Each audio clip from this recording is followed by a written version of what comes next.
Kick media ప్రేక్షకులకు నమస్కారాలు. జనరల్గా మనం గమనించినట్లయితే ఆడవాళ్ళలో వెజైనా అంటే మానవం అనే భాగంలో ఇచ్చింగ్ అంటే దురద వస్తూ ఉంటుంది కామన్గా. ఎవరికి వస్తుంది, ఎందుకు వస్తుంది అంటే అనేక రకాల కారణాలు ఉంటాయి. ముఖ్యంగా కొంతమంది జెల్స్ రాయడం, క్రీమ్స్ రాయడం ఇలాంటివన్నీ కూడా రాసుకుంటూ ఉంటారు. దానివల్ల కూడా ఇరిటెంట్స్ అంటారు వాటిని. ఇరిటెంట్స్ వల్ల కూడా ఈ ఇచ్చింగ్ అనేది వస్తూ ఉంటుంది. తర్వాత ఇప్పుడు bacterial infections and main sexually transmitted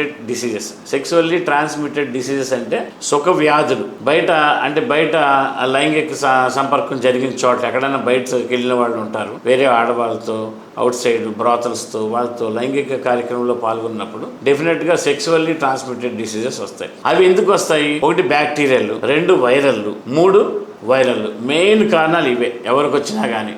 దీనికి పెద్ద డయాగ్నోస్ కూడా చాలా ఈజీ, దానికి ట్రీట్మెంట్ కూడా ఇంకా ఈజీ. కాకపోతే ఏంటంటే అవేర్నెస్ ఉండాలి, వాళ్ళు తెలుసుకోవాలి, ముందు జాగ్రత్తగా ఉండాలి. అంటే ప్రివెన్షన్ అంటే బయటకి వెళ్ళకూడదు. ఫస్ట్ థింగ్, భార్య భర్త పెళ్లి చేసుకున్న వాళ్ళే ఉండాలి, వేరే వాళ్ళతో ఇంటర్ కోర్సులో పాల్గొనే అవకాశాలు ఉండకూడదు. 1. 2వది, బయట బ్రాతల్స్ దగ్గరికి వెళ్తారు, అవన్నీ చేయకుండా ఉన్నట్లయితే డెఫినెట్గా మనం ప్రివెంట్ చేయొచ్చు.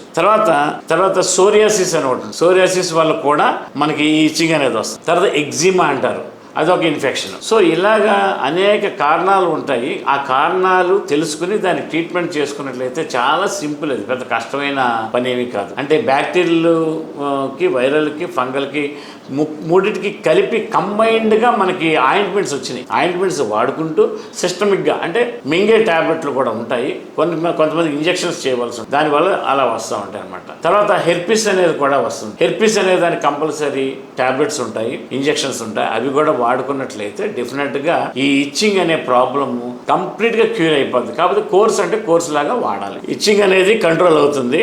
భవిష్యత్తులో ఈ కిక్ మీడియా చాలా క్విక్గా కిక్తో సక్సెస్ అవ్వాలని మనస్ఫూర్తిగా కోరుకుంటున్నాను. Thank you.